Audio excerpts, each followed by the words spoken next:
බඩේ අමාරුවක් නැති වුණා. ඉරි හොදි දියනවා. අද මම බයික් කරනවා බඩ පිරෙන්න.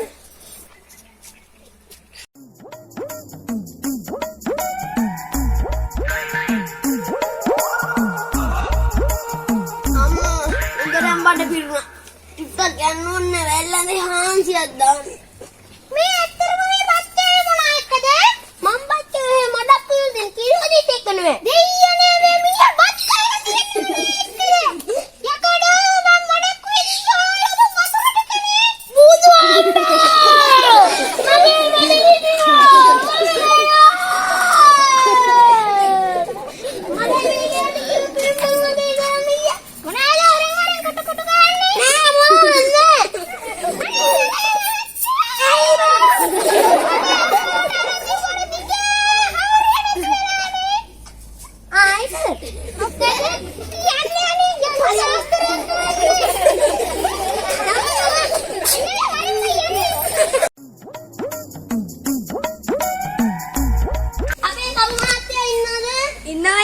මොකද්ද කාරණේ? කාරණේ අන්න සතරන් මිනිස්සු මේකගේ කටයක්.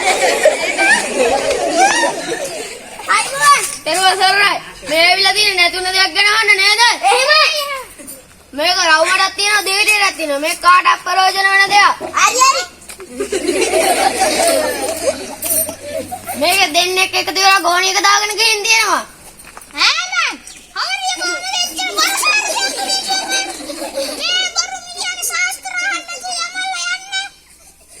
ඒක තමයි මම ඔබට කිව්වේ. මේ බරු ශාස්ත්‍රාංග බෙදන්න කියලා. මට මගේ